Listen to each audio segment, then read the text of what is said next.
Good morning. Can't take the mic too far out of my hands. I'd like to introduce Brandon Burbank, who is a mental health advocate, author, and speaker. He was born and raised in Whatcom County. Brandon has an Associates of Arts in Sciences and Business classes. He is also the author of Come Back to Success, Relentless Commitment for a Better Tomorrow. His books included in the Los Angeles Public Library catalog. Brandon specializes in doing talks on mental health speaking from peer-to-peer perspective. He has his peer-to-peer counselor certification from Washington State Care Authority and is on the board of directors for mental health organization Whatcom Clubhouse. The title of Brandon's speech this morning is Embracing Mental Health. Please welcome Brandon Burbank. Thank you so much, Tiffany, for that wonderful introduction. And hello, Portland Rotary Club. I'm very happy to be here, honored and blessed, because today we're going to be talking obviously about mental health, but we're going to go into it from a peer-to-peer perspective, which specifically means like for somebody who's actually gone through the challenges in mental health and has successfully transformed his life and changed my life for the better through the struggles and through the difficulties and the trials and tribulations that have come with mental health challenges that many, many, many folks here in America are experiencing right now. So with that being said, I'm going to start out with a statistic. According to the National Institute of Mental Health, over 50 million Americans are living with a mental illness. 50 million. So if you think about it from that context, the total population of America is what, over 300 million. So you might know somebody that is going through some type of challenge or mental health struggle, and how they approach it is maybe not beneficial for what they could be doing in their own life, in their own journey, in their own recovery. And so what I'm basically doing, going around the country and speaking to different organizations and businesses and really giving people hope and inspiration to seeing that somebody like myself, who comes from humble beginning, born and raised in Whatcom County, and then to going through life just like a lot of other people are in this world today, and being able to transform their life through the experiences that they go through and not falling victimhood to those circumstances when challenges come my way. So I'm going to give you more context though, because you're like, who the heck is Brandon Burbank? And so definitely grew up in Whatcom County and with a wonderful positive upbringing, which was vital for any type of progression and growth that has helped set me up 100% in my adult life. So definitely like being successful in sports with soccer, graduating with a 3.5 GPA, paying off my first car by myself by working different jobs at the age of 17, and then starting to ask myself, what do I want to do in my lifetime? What do I want to accomplish? Who do I want to become in my life? Because I've always been a very highly driven and ambitious person, and so I say that because it's really starting to reflect through the accomplishments that I've achieved. And so I'm saying that there's a lot of hope that other people in this world who might be going through some type of mental health challenge or struggles in their life, they don't need to give up if they really believe in themselves and find that purpose, that desire, and that passion to win for themselves. So to give you more context in my journey, then it was really the biggest trigger that happened after I studied abroad at the age of 18 years old. I studied abroad actually it was 19, in Barcelona, Spain. And so when I returned home from studying abroad, I was very lost. I was confused with the status of my life and how things had kind of progressed, and really not happy with myself and with the world. And so as a result, after 5 to 6 months later from returning home from studying abroad, I ended up in the hospital for the first time in the psych ward. And so this was a very traumatizing experience. You know, picture a 19-year-old walking down the hall, escorted by guards to the psych ward, and crying himself to sleep that night because you're like, what the heck did I get myself into? Like, what happened to my life when I came from so much success in my youth to now feeling like I had nowhere to relate with. And so as a result, obviously life gets up and down, and it's really what I've learned through these struggles and these trials and tribulations from the difficulty and the uncertainty that comes with a diagnosis like bipolar disorder, which I was diagnosed with while in the hospital at the age of 19, very young age. So this is giving you more context to seeing how, anybody is susceptible to mental health challenges. And if we really, it starts with ourselves first, because yes, we see other people that are going through their challenges and we don't know how to help them or don't know how to relate with them unless we ask ourselves, how do we put ourselves in their shoes and ask ourselves the right questions and being optimistic and empathetic to the person that we want to help see get well and see improve in their own life. And so throughout the years of my life and my struggles with mental health and the ups and downs that have come with it, I've started to see and learn how to adapt to the way of how to better communicate, and also to articulate myself to not only those folks who want to learn about mental health, but the folks who just might be trying to learn and engage in how to help another family member, a friend, a peer, or a partner. And that's really how the transformative impact comes into play, is when you make one move, one decision in your life that makes a difference in another person's life, that will spiral effect, because of the fact that not only are you wanting to understand this other person that's going through that challenge, but then you're also making an impact in their life and trying to think optimistically and empathetically how to view their struggles and their pain, but not from a negative standpoint. And that's kind of where I draw the line with my speeches and topics, is I've gone through a lot of challenges that many of you might not be able to relate with. However, that doesn't mean that I can't try to communicate it and articulate it effectively to help give you a piece of the understanding, to help you, maybe you can eventually start to learn and engage and understand some of the struggles and the trials and tribulations that maybe you might not have gone through, but you can empathize and learn from. And so that's kind of where I've learned, is through my challenges and through my struggles that I'll talk about in this brief speech. The journey hasn't been easy.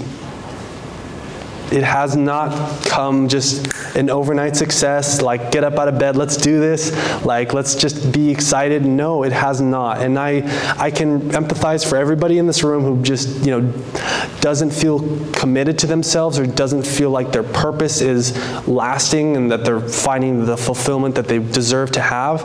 And that's kind of why I'm asking you questions like, how can you get better? How can you change your life for right now, moving forward in this life? Because life is short, and I've learned that as I've continued to speak and live my life, I treat every single day like it's my last, because of the fact that there's so many opportunities to make connections with people, learn about yourself, and find ways to make a difference in other people's life and fulfill your own desires. And I think that that's an important need that all of us deserve to have. So that's kind of a brief little synopsis of my story and background to help really paint the picture so that we can get on the same page with talking about five big components for my mental health recoveries, not just recoveries, because there's been many times when I've, thought I was great, and then boom, you're back in the hospital again, or you go through another trial and tribulation and a mental health struggle that totally derails you, and it is like far out of what I was anticipating and hoping to have had to experience. So starting with step 1, develop self-awareness. Step 2, confide in someone you trust. Step 3, take charge of your life. Step 4, accept change. Step 5, be patient for changes to come. Step 1 is probably the most important, and this is for everybody with or without a mental health condition or struggle, because of the fact that if you have self-awareness, you can become more versatile in this world. I personally believe that every single person in this room has abilities and capabilities that I don't have. But I also believe firmly that I have special abilities and talents that you don't have.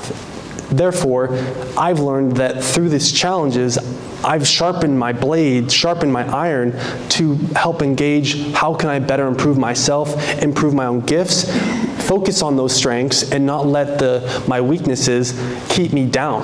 And that's kind of the whole preface of this develop self-awareness aspect, because the three examples that I've gone through with this specific point is the hospitalizations, the halfway house, and the mental health treatment program, just to name a few.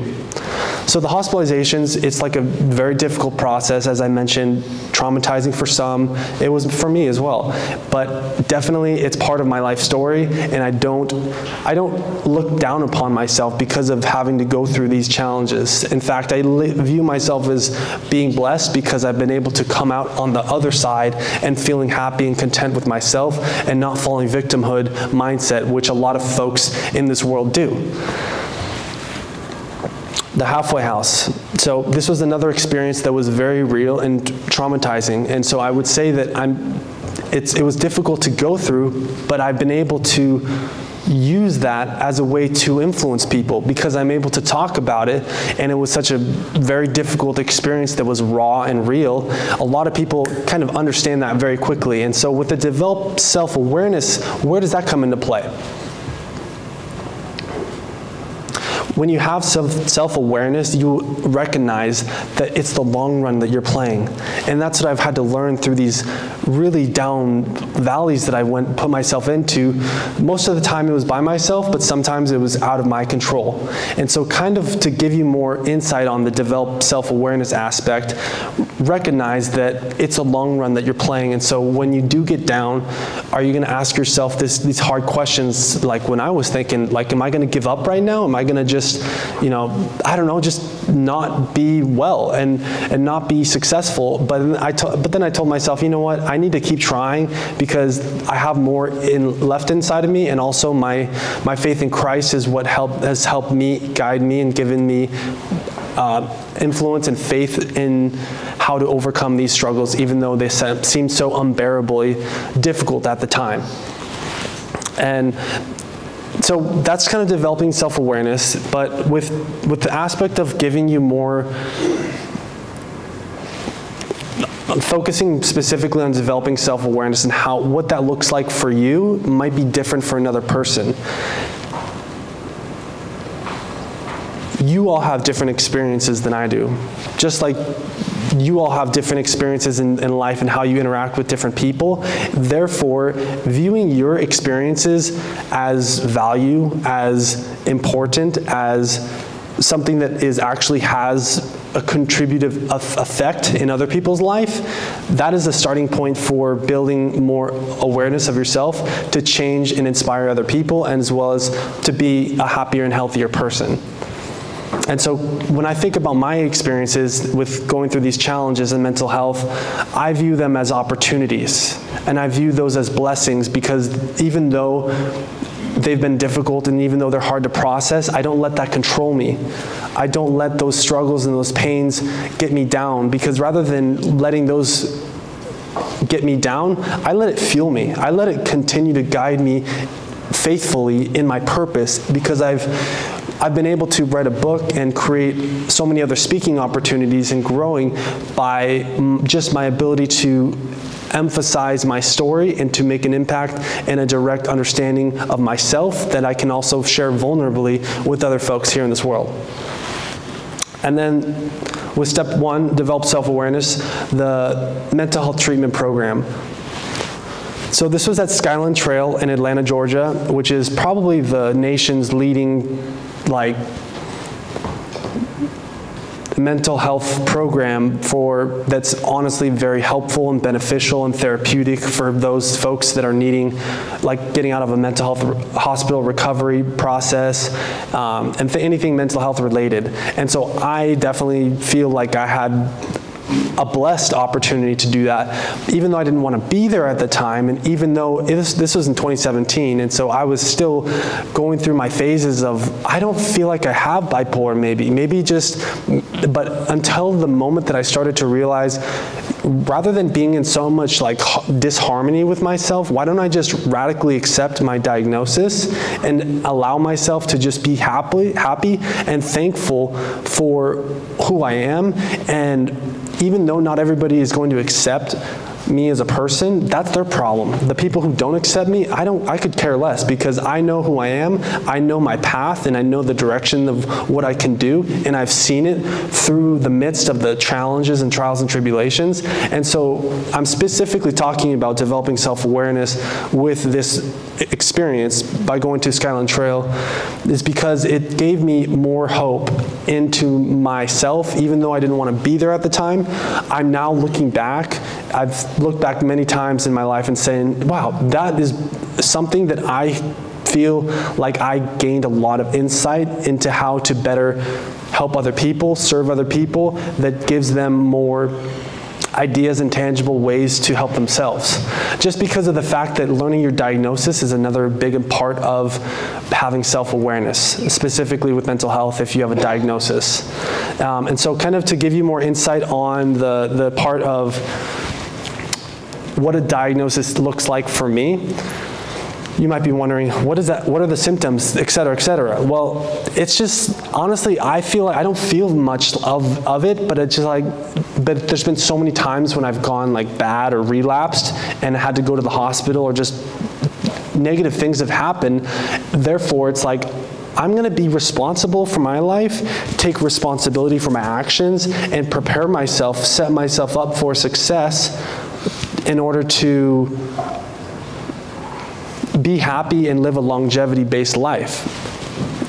To take it one step further, I live myself with much more accountability than other folks who might not have a diagnosis, because they don't have something that they have to be mindful of.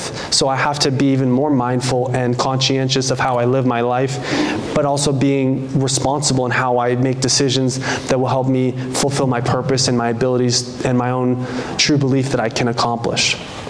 So that's develop self-awareness, step one. Step two, confide in someone you trust.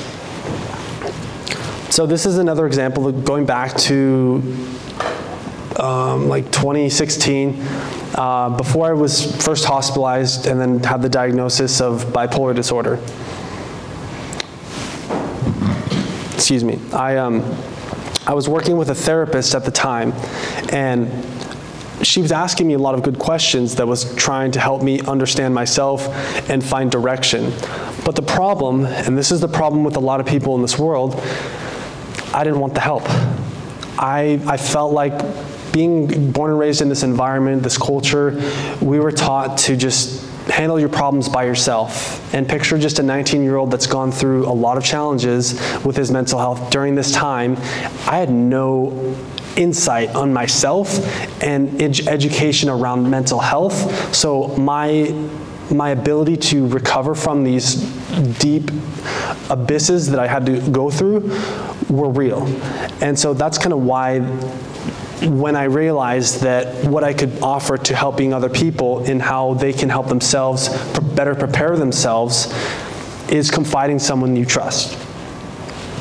Confiding someone you trust means, whether it be a parent, a family member, a coach, a teacher, and asking them difficult questions, but also being able to be vulnerable and being open with that person so that you can help yourself understand where you're at mentally and just in your overall place of life. So that's confiding in someone you trust, and recognizing that feeling heard and feeling valued and feeling like you're getting the answers from somebody who might not tell you what you want to hear, but it's actually helpful and beneficial, is much more conducive than doing it another way that might not be helpful for your life. So that's kind of why the developing self-awareness comes into play as well. So step three, take charge of your life. Okay, so this is a lot of tangible experiences that has been really the reality of my experiences of how I've been able to take my trials and tribulations and turn them into my successes. Because even though I've gone through these experiences, at the age of like 24, I decided, you know what, I'm not giving up on my dreams. And so I wanted to move to LA. So I ended up, I didn't do it back at the age of 24. I ended up moving to Seattle, Washington. And so I moved to Seattle for 10 months, and this was when the pandemic was starting to begin. And that's when I started to find my passion to maybe how can I write a book? Because I got an idea from another professor at a college in Western. And so that's when I started to type every night and just being diligent on how I can take charge of my life and let my pain, let my struggles, my tears that I've shed, let those be spoken in words, because I feel like eventually my message will be able to inspire a lot of people and make a difference in another person's life, whether any of you believe it or not, because I believe in it, and that's all that matters. So that's taking charge of your life and seeing how the progression of this transformation, moving to Long Beach, California, and for over 2 years, and having that robust amount of experience and seeing the different aspects of culture and lifestyle that has come from these experiences has made me who I am. And so that's why I don't feel like I've learned that a lot of the things that we go through is in our own head. The only thing that's getting in all of our ways is ourselves. And so that's kind of why I know for a fact that my capabilities and my level of accomplishments are limitless. And that's why I don't care who I talk to in the room, because I know who I am, and I know that there's always ways of how I can learn. So that's why I'm very optimistic in how I can live my life and set an example for others as well. So, and then it's really quickly, step 4, accept change. Another example with the halfway house. This is a very real experience that I had to go through in my life journey. But we're going to do a quick pause because I'm going to ask everybody to take their phones out, and the AV is going to put on the review slide to just give me a quick review, and it'll take less than 2 minutes, and it will just help me, give me more insight on how I can get better and what are some different spots and points that I can improve upon as I continue this journey to inspire other people. So just take a couple of minutes right here. Thank you. And you might just want to tell people how to do the QR code. Yeah, so thank you. Point up your phone onto the QR code. Your camera. Yeah. And then enter this code on the screen, mental health. And then it'll take you to just a list of questions. If you have any comments at the end, you can add as well. And then just give me a thumbs up when you're done. And when you got your camera up there, if you click on the QR code on the screen on your camera, it'll like pop up the little link. So if it's not. If you're having problems, raise your hand. Give me one more try. Come on. We don't even. It's a test in patience.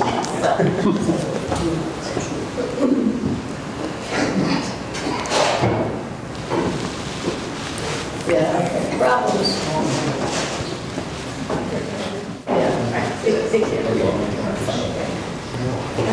So, you can also just do.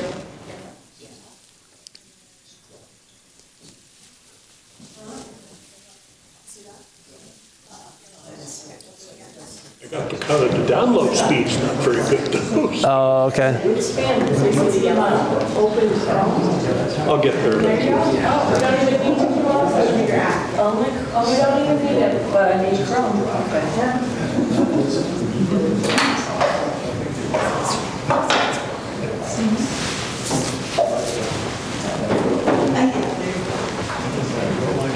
Email? Oh, I don't know about that.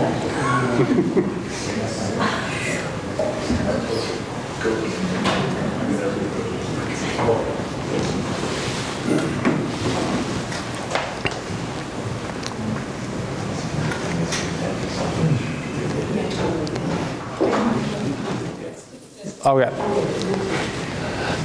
All right, I'm going to wrap up in the next couple minutes now. So we're on the step 4, accepting change.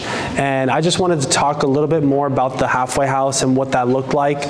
Essentially being, given the directive to live in the halfway house after being in a hospitalization process was a very real experience for me, and because of that, I've had to learn how to accept the realities of my life, accepting change, accepting that even though this isn't what I wanted to do in my life, this is what I was expecting to do, I had to learn to accept how am I going to make the best out of the situation. And I think the mindset of how you approach your daily life when you have your problems, when you have your struggles in your own life, if you think about it from a more positive and optimistic mindset, it can make such a huge difference and impact in comparison to the way that if you're just having a negative mindset or you're just not happy in your current state of mind. And so my challenge to you with that step 4, accepting change, next time you go through doing some type of activity or daily life and you have a bad mood or you're just at a circumstance that's out of your control, take a step back and pause and reflect on yourself and say, am I going to let this get me down and control my life, or am I going to let this be what it is but not let it get me down and not let it affect me internally? And that will make all the difference. So that's step 4, accept change. And finally, step 5, be patient for changes to come. To give you more insight in my professional career path, back in 2021 was when I started speaking professionally in Long Beach, California. And so I remember I was working at a Thunder Studios as a janitor and in Long Beach, and they gave me an opportunity to do a speech. So I did the speech, and I promoted it as best as I could with the resources I had. But guess what? 3 people showed up. So that's when I realized it's going to be a lot longer than I thought it was going to be. But obviously, I didn't quit. My persistence, my desire to be great, to be successful in my own path, in my own lane, was much stronger than the time and the effort and the pain that it required to get to this point. Because I don't define my pain and my stresses and my problems 100% as who I am. And that's kind of why I know that it can help me progress in who I am and move forward in the development and the journeys of my life. So, in closing, what do you need to do right now to take action for your life? What do you need to do to make a positive impact in yourself and then also making an impact in other people's lives? And how can you be more empathetic when learning how to embrace mental health and change in others? Lastly, God has been there for me in my life. Go get it, go do it. Thank you.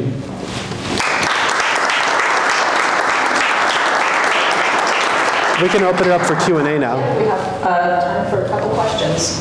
Any questions? Yes, you in the back. Okay, I'm coming to you here. If I remember correctly, at the beginning of your talk, you said there were 50 million people in the States suffering from mental health problems. Do you have any idea how many mental health care providers there are in the States? Not enough. I don't know the exact number, but I know that well, I mean, just to answer briefly, like, it's not enough and not enough in proportion to that percentage. Yeah. Any other questions? All right, Brandon, thank you so much. Yeah. I'll also be having copies of my book for sale here. If anybody wants to purchase a copy, they're $20. Thank you. Great. Brandon, thank you. As you can see on the banner here, Create Hope in the World is our theme for the year, and mental health is the focus, one of our primary focus. And so we would appreciate on World Mental Health Day that you came and spoke with us and shared a bit of your story, and inspiring, and I love the 5 steps, and really appreciate you taking the time today. Awesome, thank you.